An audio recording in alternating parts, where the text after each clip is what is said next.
చండీగఢ్లో చట్టాలు చేసే అధికారాన్ని రాష్ట్రపతి పరిధిలోకి తీసుకొచ్చే రాజ్యాంగ అధికరణ 131 సవరణ బిల్లుపై పంజాబ్లో వ్యతిరేకత రావడంతో కేంద్ర హోంమంత్రిత్వ శాఖ ఎంహెచ్ఏ స్పష్టతను ఇచ్చింది. చండీగఢ్కు చట్టాలను సులభతరం చేసే ప్రతిపాదన కేంద్ర ప్రభుత్వ పరిశీలనలో ఉందని ఎంహెచ్ఏ తెలిపింది. ఈ అంశంపై ఇంకా తుది నిర్ణయం తీసుకోలేదని చెప్పింది. కేంద్రం ప్రతిపాదనలో చండీగఢ్ పరిపాలన, పంజాబ్, హర్యానాతో దాని సంబంధాల గురించి ఏమీ లేదని స్పష్టం చేసింది.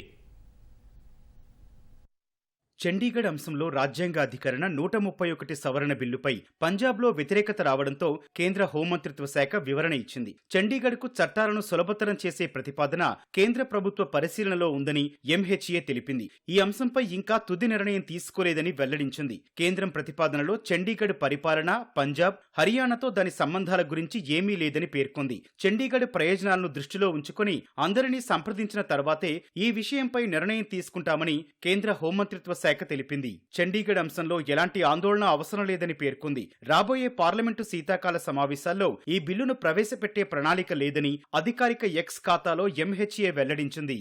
కేంద్రపాలిత ప్రాంతాలకు వర్తించే ఆదేశాలు, చట్టాలను నేరుగా చేసే అధికారాలను రాష్ట్రపతికి కల్పించిన రాజ్యాంగ అధికరణం 240 పరిధిలోకి చండీగఢ్ను కూడా తీసుకురావాలని కేంద్రం ఇటీవల ప్రతిపాదించింది. దీని ప్రకారం చండీగఢ్లో స్వతంత్ర అడ్మినిస్ట్రేటర్ను నియమించే అధికారం రాష్ట్రపతికి ఉంటుందని పేర్కొంది. గతంలో చండీగఢ్లో స్వతంత్ర చీఫ్ సెక్రటరీ ఉన్నట్టుగానే స్వతంత్ర అడ్మినిస్ట్రేటర్ ఉంటారని ఆ ప్రతిపాదనలో పేర్కొంది. లోక్సభ, రాజ్యసభ బులెటిన్లో ఈ బిల్లును కేంద్రం ప్రతిపాదించినట్టు ఉంది. ఇందుకోసం రాజ్యాంగ అధికరణం 131ని సవరిస్తూ బిల్లును కేంద్రం ఈ శీతాకాల సమావేశంలో తీసుకొస్తుందనే ప్రచారం జరిగింది.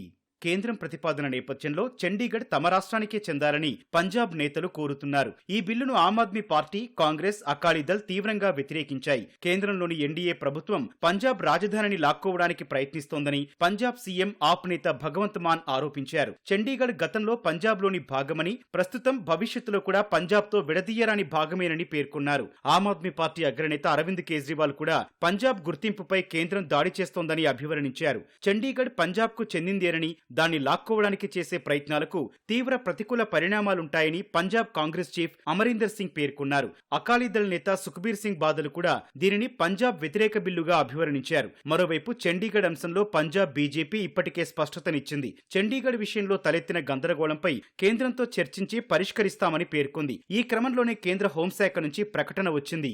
1966లో పంజాబ్ నుంచి హర్యానా విడిపోయిన తర్వాత చండీగఢ్ను కేంద్రపాలిత ప్రాంతంగా ప్రకటించారు. పంజాబ్, హర్యానాకు అప్పటి నుంచి చండీగఢ్ ఉమ్మడి రాజధానిగా కొనసాగుతోంది. చండీగఢ్ను ఓ అడ్మినిస్ట్రేటర్ పాలిస్తున్నారు. ప్రస్తుతం పంజాబ్ గవర్నర్ చండీగఢ్ అడ్మినిస్ట్రేటర్ గా ఉన్నారు. చండీగఢ్ పంజాబ్దేనని పలు రాజకీయ పార్టీలు డిమాండ్ చేస్తున్నాయి. హర్యానాకు ప్రత్యేక రాజధాని ఏర్పాటు చేయాలని కోరుతున్నాయి.